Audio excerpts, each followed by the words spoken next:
Hallelujah. हमारे प्रभु यीशु मसीह के मधुर नाम में आप सबको जय मसीह की गुड मॉर्निंग। सुबह हो चुकी है, आइए मिलकर प्रभु के वचनों को सुने। प्रभु यीशु से लगातार संभाषण करना, उनसे बात करना हमारे लिए अच्छा है। प्रार्थना। पवित्र पिता, आपका धन्यवाद प्रभु, अपने दिन की शुरुआत आपके साथ करने में और आपकी कृपा में बढ़ने में हमारी मदद करें।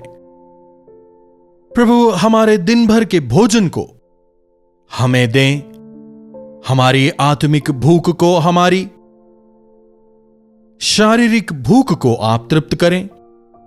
जबकि हम आपके सानिध्य में आते हैं, हमसे आप बात करें, हमें आशीष दें। यीशु के नाम से प्रार्थना मांगते हैं, आमीन। प्रभु की स्तुति हो। अरे सुबह हो चुकी है, आज क्या करना है, क्या खाना बनाना है। सुबह उठने के साथ ही यह विचार हमें काफी परेशान करता है, विशेषकर बहनों को। ब्रेकफास्ट क्या बनाएं, लंच क्या बनाएं। सुबह उठने के साथ ही किचन में दौड़ना पड़ जाता है ना। सुबह थोड़ा जल्दी उठें, अपने दिन की शुरुआत प्रभु के साथ करें। उसके बाद जो कुछ भी काम करेंगे, प्रभु आपको उसमें सफलता देंगे। सुबह का जो समय है काफी व्यस्त समय होता है ना। बच्चों को स्कूल भेजना है, ऑफिस के लिए तैयार होना है। चाहे कितनी ही व्यस्तता हो, पहला समय अगर आप प्रभु को दें, जीवन में हम आशीष पाएंगे। उनके साथ शुरू किया गया हर एक काम सफल होता है। अरे क्या हमेशा प्रभु प्रभु करते रहते हो? यह कैसे होगा? क्या केवल प्रभु का नाम ले लेने से सब कुछ हो जाएगा? आज भी कई लोग सवाल करते हैं। काफी दुखद। क्यों नहीं होगा? जब आप अपने बोझ को प्रभु पर डालते हैं, वे आपके बोझ को उठाते हैं और उसमें सफलता देते हैं। जिन चीजों को आप नहीं कर सकते, वे उन तमाम चीजों को कर सकते हैं। उनके लिए असंभव कुछ भी नहीं है। आप खुद काफी मेहनत कर रहे हैं, अपनी बुद्धि और समझ लगा रहे हैं, दिन रात एक करके मेहनत कर रहे हैं। आपसे प्रेम करने वाले एक प्रभु हैं, आपकी जरूरतों को वे पूरा करेंगे। यह नहीं समझ पा रहे? विश्वास करना सीखें। संसार में आने वाली हर एक छोटी मोटी चीज से आप घबरा जा रहे हैं, लेकिन आपसे प्रेम करने वाले, आपकी जरूरतों को पूरा करने वाले, आपको अगुवाई देने वाले प्रभु को नहीं तलाश रहे।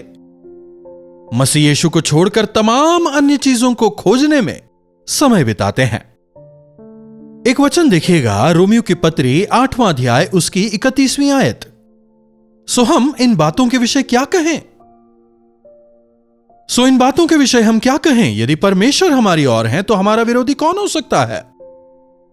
अगर आप परमेश्वर की ओर हैं और अगर परमेश्वर आपकी ओर है तो आपका विरोधी कौन हो सकता है? आपके कोई कॉम्पिटिटर नहीं रह गए। आपको किसी और के साथ संघर्ष करने की जरूरत नहीं। आपको किसी और के साथ तुलना करने की जरूरत नहीं। स्वयं परमेश्वर आपकी ओर है। आपकी हर एक जरूरतों को वे समय पर पूरा करेंगे। जिन्होंने अपने निज पुत्र को भी नारक छोड़ा, वरन उन्हें हम सब के लिए दे दिया, वह उनके साथ हमें सब कुछ क्यों करना देंगे? प्रोविजन। परमेश्वर पिता हमारी ओर हैं, उन्होंने अपने पुत्र को हमारे लिए दिया है। अपने प्रिय पुत्र को, अपने इकलौते पुत्र को, अद्वितीय पुत्र को जब हमें देने के लिए परमेश्वर पीछे नहीं हटे, तो उनके साथ सब कुछ, तमाम चीजों को, आपकी हर एक जरूरतों को वे क्यों पूरा नहीं करेंगे? जरूर करेंगे। विश्वास करने वाले के लिए सब कुछ संभव है। मसीह यीशु को उन्होंने हमें दिया। मसीह यीशु में समस्त ज्ञान, बुद्धि, सब कुछ छिपा हुआ है। जिनके पास यीशु है वे धन्य हैं। जिनके पास मसीह यीशु है वे समृद्ध हैं। मसीह यीशु हमारे लिए सब कुछ कर सकते हैं। क्या खाएंगे, क्या पिएंगे, क्या पहनेंगे, घर की, खाने की, कपड़ों की चिंता तुम ना करो। खाने के लिए भोजन, रहने के लिए मकान, पहनने के लिए कपड़े परमेश्वर आपको देंगे। जिन्होंने शरीर दिया, क्या वे उसका पोषण नहीं करेंगे? आत्मा को देने वाले क्या उसे नहीं बचाएंगे? करीब 400 साल की गुलामी के बाद तमाम चिन्ह और चमत्कार करने के द्वारा जब परमेश्वर इस्राएलियों को मिस्र की गुलामी से मूसा की अगुवाई में बाहर निकालते हैं और वायदे के प्रदेश में जिसे देने का वायदा परमेश्वर ने किया था उस और उनकी अगुवाई करते हैं, 40 साल की वो जो यात्रा रही, उस दौरान इतने बड़े जनसमूह को किसने भोजन खिलाया? किसने उन लोगों को पानी पिलाया? करीब 6 लाख पुरुष, मतलब जवान, उसके बाद स्त्री, पुरुष, बच्चे, कुल मिलाकर करीब 20 लाख लोगों का झुंड था। 20 लाख लोगों को 40 साल तक अगर खिलाना पिलाना है, क्या किसी इंसान से संभव है? क्या कोई सरकार मुफ्त में खिलाएगी? 2 बच्चों की परवरिश में ही मां बाप की हालत खराब हो जाती है। लेकिन परमेश्वर ने इस जनसमूह को 40 साल तक वहां पर उन्हें खिलाया। वो भी कहां पर? जंगल के अंदर, मरुभूमि का स्थान, जहां पर उनके पास प्रभु के अलावा और कोई चारा नहीं था। दिन में भयंकर धूप और रात को घोर अंधकार, विषैले जंतुओं के बीच में परमेश्वर ने उनकी अगुवाई की। खुद अपने कुड़कुड़ाने की वजह से कुछ लोग नाश हुए, लेकिन उसके अलावा परमेश्वर ने उन्हें आगे बढ़ाया। क्यों ना इस वचन को हम मिलकर देखें। नहमीया की पुस्तक 9वां अध्याय 19वीं आयत को देखिएगा। तब भी आप जो अति दयालु हैं उनको जंगल में ना त्यागा, ना तो दिन को अगुवाई करने वाला बादल का खंबा उन पर से हटा, और ना तो रात को उजियाला देने वाला और उनको मार्ग दिखाने वाला आग का खंबा। दिन भर बादल का खंबा। क्या आपने कभी यह अनुभव किया है? मैं जब ऊंटी कुन्नूर में सेवकाई करता था, जब उन पहाड़ों पर होकर हम चलते हैं, बादलों को हम छू सकते हैं, मानो हम बादलों के साथ में यूं चल रहे हों। एकदम ठंडा, एसी भी कम पड़ जाए। ऐसी भयंकर गर्मी के बीच में बच्चों को कहीं गर्मी ना लग जाए, बूढ़े उस गर्मी में कहीं बीमार ना हो जाएं, उनके लिए मरुभूमि में बादल का खंबा ही खड़ा कर दिया। फिर रात होते ही उन्हें लाइट की जरूरत है, तो उन्हें रोशनी देने के लिए अग्नि का खंबा खड़ा किया, उनकी अगुवाई करने के लिए एक दीपक। मुझे याद आ रहा है जब हम लोग नीलगिरीज की पहाड़ियों पर सेवा करते थे, रोशनी के लिए गैस लाइट लेके जाते थे। कई एक बार जब वो लालटेन खराब हो जाती या उसकी बत्ती गिर जाती, तो रोशनी के लिए हम जंगल से कुछ चीजों को बांधकर उसमें केरोसिन डालकर उसे जलाकर एक मशाल की तरह उसे पकड़कर अंधेरे में कहीं ठोकर ना खाएं, इसके लिए उस रोशनी में हम आगे बढ़ा करते थे। यहां इतनी परेशानी उन लोगों को सहन नहीं करनी पड़ी। बजाय इसके परमेश्वर ने उनके लिए एक बहुत बड़े दीपक को दे दिया। उतना ही नहीं, 40 साल तक उन्होंने भोजन के लिए या खाना खाने के लिए मन्ना देना नहीं छोड़ा। हर रोज सुबह सवेरे 40 साल तक आकाश से मन्ना गिरता रहा। वो काफी स्वादिष्ट था, इस्राएलियों ने उसका नाम मन्ना रखा। 40 साल तक वे उसे खाते रहे। कई बार उन्होंने परमेश्वर की खिलाफत की, उन्होंने आज्ञा नहीं मानी, वे अनाज्ञाकारी हुए। भले ही वे आज्ञा माने या ना माने, वे कुड़कुड़ाएं या ना कुड़कुड़ाएं, प्रभु ने अपनी कृपा को उन पर बनाए रखा।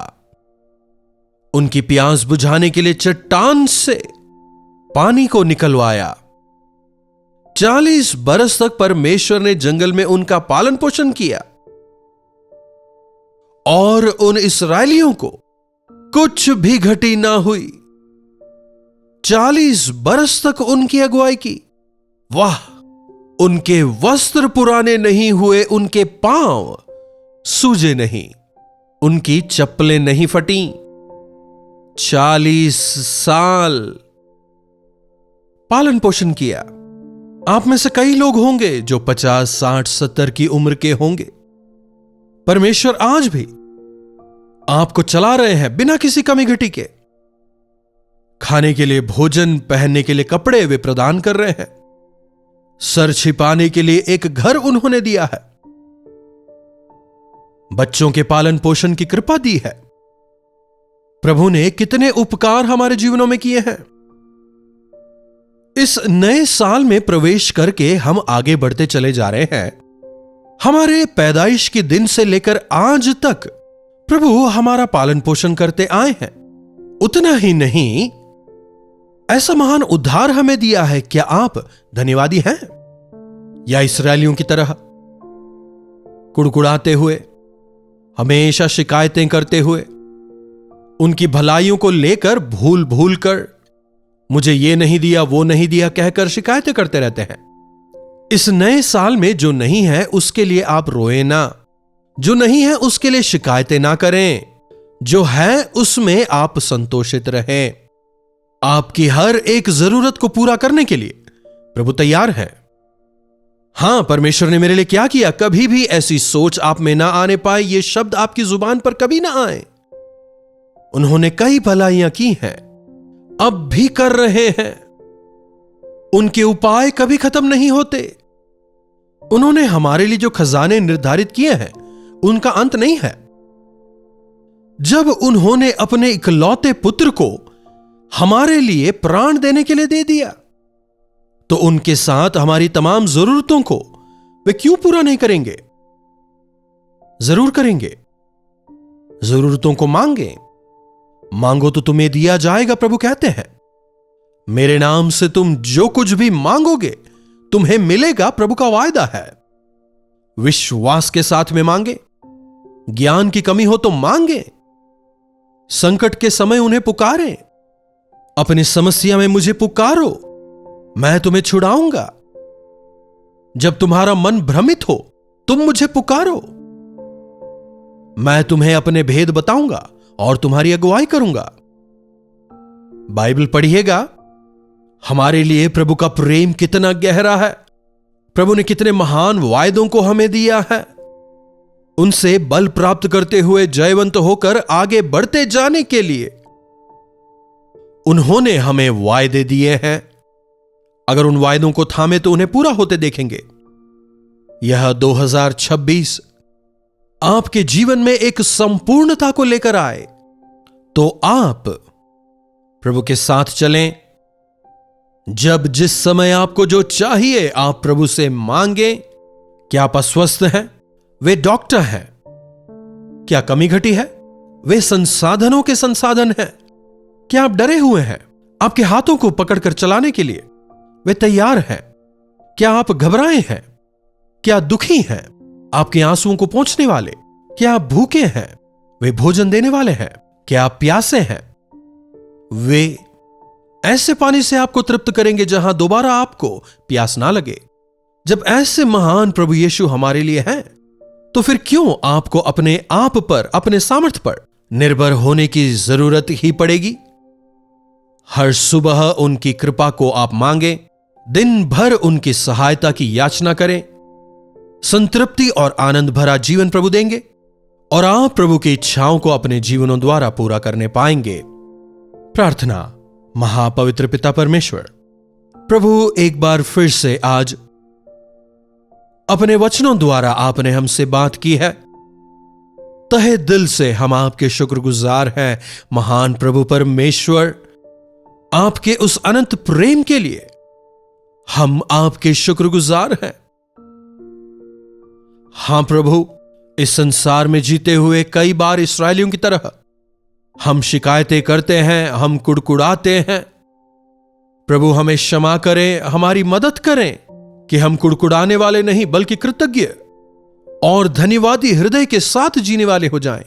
जो कुछ आपने दिया उसमें आनंदित होते हुए धन्यवाद के साथ आपके गवाह होकर जीने का अनुग्रह दें। यीशु के नाम से प्रार्थना मांगते हैं, आमीन। अब हमारे पिता परमेश्वर का प्रेम, प्रभु यीशु मसीह का अनुग्रह, पवित्र आत्मा की संगति और सहभागिता हमें से प्रत्येक के साथ आज, कल और सर्वदा बनी रहे, आमीन। प्रभु की महिमा हो। अपने प्रार्थना विषयों को आप हमें 9884907779 पर व्हाट्सएप वॉइस मैसेज या टेक्स्ट के जरिए भेज सकते हैं। हम आपके लिए प्रार्थना करेंगे। प्रभु अवश्य आपके जीवनों में चमत्कार करेंगे। इन्हीं वचनों के साथ आज मैं आपसे विदा लेना चाहूंगा। प्रभु आप सबों को आशीष दें। कल्वरी दर्शन, ये है प्रेम के दर्शन, यीशु प्रेम के दर्शन।